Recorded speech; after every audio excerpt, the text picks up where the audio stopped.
জামিন নামঞ্জুর করে উপজেলা আওয়ামী লীগের ৮ নেতাকর্মীকে কারাগারে পাঠিয়েছে আদালত। মঙ্গলবার রাজশাহীর অতিরিক্ত চিফ জুডিশিয়াল ম্যাজিস্ট্রেট আদালতে হাজির হয়ে জামিনের আবেদন করলে আদালতের বিজ্ঞ বিচারক সাইফুল ইসলাম তাদের জামিন নামঞ্জুর করে কারাগারে পাঠানোর নির্দেশ দেন। এরা হলেন উপজেলার মণিগ্রাম ইউনিয়ন আওয়ামী লীগের সভাপতি ও সাবেক চেয়ারম্যান সাইফুল ইসলাম, গড়গড়ি ইউনিয়ন আওয়ামী লীগের সাধারণ সম্পাদক সাবেক চেয়ারম্যান রবিউল ইসলাম, চকরাজাপুর ইউপির সাবেক চেয়ারম্যান উপজেলা আওয়ামী লীগের নেতা আজিজুল আজম, আওয়ামী লীগ নেতা মুক্তার আলী ও যুবলীগ নেতা কবির হোসেন, জহুরুল ইসলাম, রেজাউল হক ও মারুফ মণ্ডল। বিএনপির দায়ের করা মামলায় উচ্চ আদালত থেকে নেওয়া জামিনের মেয়াদ শেষ হওয়ায় মঙ্গলবার রাজশাহী চিফ জুডিশিয়াল ম্যাজিস্ট্রেট আদালতে হাজির হয়ে জামিনের আবেদন করেন তারা। বিষয়টি নিশ্চিত করেছেন অ্যাডভোকেট ফিরোজ আহমেদ। অপরদিকে মঙ্গলবার দুপুরে উপজেলা স্বেচ্ছাসেবক লীগের সভাপতি ও সাবেক ছাত্রলীগ নেতা নাজমুল হোসেনকে বাঘার আশরাফপুর এলাকা থেকে গ্রেফতার করেছে বাঘা থানা পুলিশ।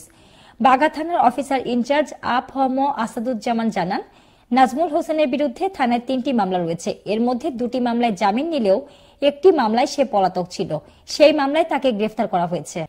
এনবিআর চেয়ারম্যান বলেন, আমাদের কাছাকাছি আমাদের মতো যে দেশগুলো রয়েছে তাদের তুলনায় আমাদের কর জিডিপি অনুপাত সবচেয়ে কম। এমনকি পাকিস্তান থেকেও এখানে আমরা পিছিয়ে আছি। উন্নত দেশগুলোর কর জিডিপি অনুপাত ৪০ ভাগের ওপরে, আর আমাদের তা মাত্র ৭ ভাগ।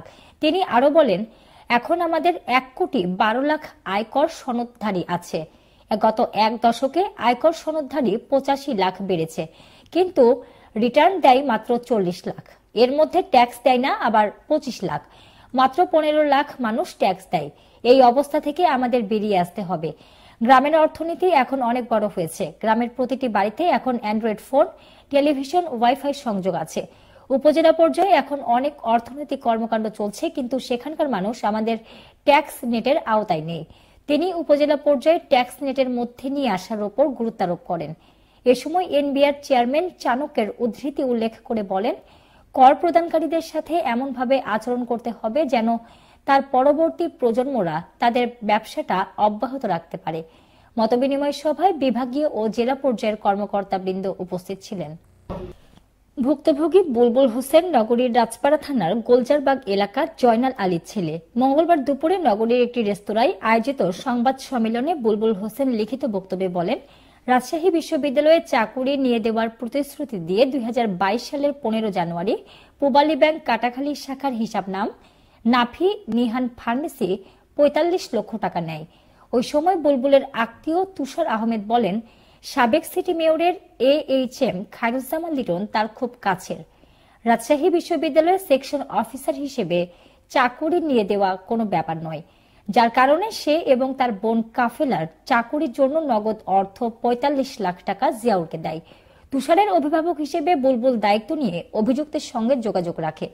আওয়ামী লীগ সরকারের সময় এই বিশ্ববিদ্যালয় সহ বিভিন্ন মন্ত্রণালয়ের যে কোনো পদে নিয়োগ দেওয়া তার কাছে কোনো বিষয় না বলে বুলবুলকে আশ্বস্ত করে। চাকরি না হলে জিয়াউল হক বলেন, ২টি চেকের মাধ্যমে টাকা উত্তোলন করে নেওয়ার পরামর্শ দেয়, কিন্তু ব্যাংকে গিয়ে দেখা যায় ওই হিসাব নাম্বারের কোনো টাকা নেই।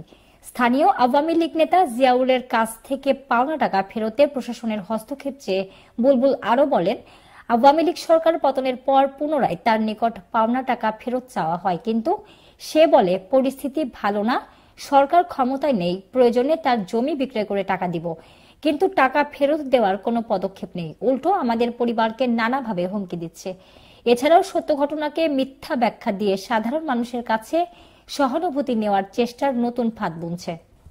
খেলা শেষে বিকেলে চ্যাম্পিয়ন ও রানার আপ দলের হাতে ট্রফি ও নগদ অর্থ তুলে দেন প্রধান অতিথি বিএনপি চেয়ারপারসনের উপদেষ্টা সাবেক মেয়র ও সাবেক এমপি মিজানুর রহমান মিনু। বিশেষ অতিথি ছিলেন বিএনপির বন ও পরিবেশ বিষয়ক সম্পাদক সাবেক মেয়র মোসাদ্দেক হোসেন বুলবুল।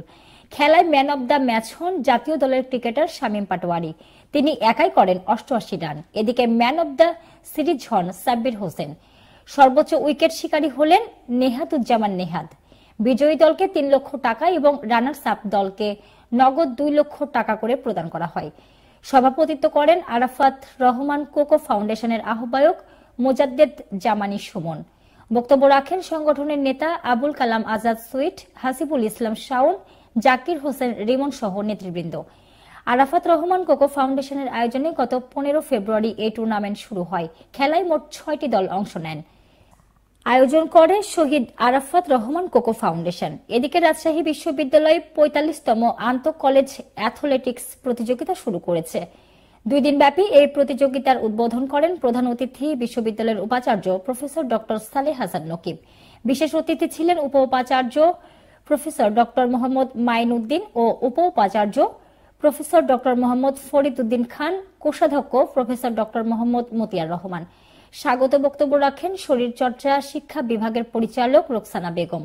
সভাপতিত্ব করেন কৃষি অনুষদের dean professor doctor Mohammad Arifur Rahman.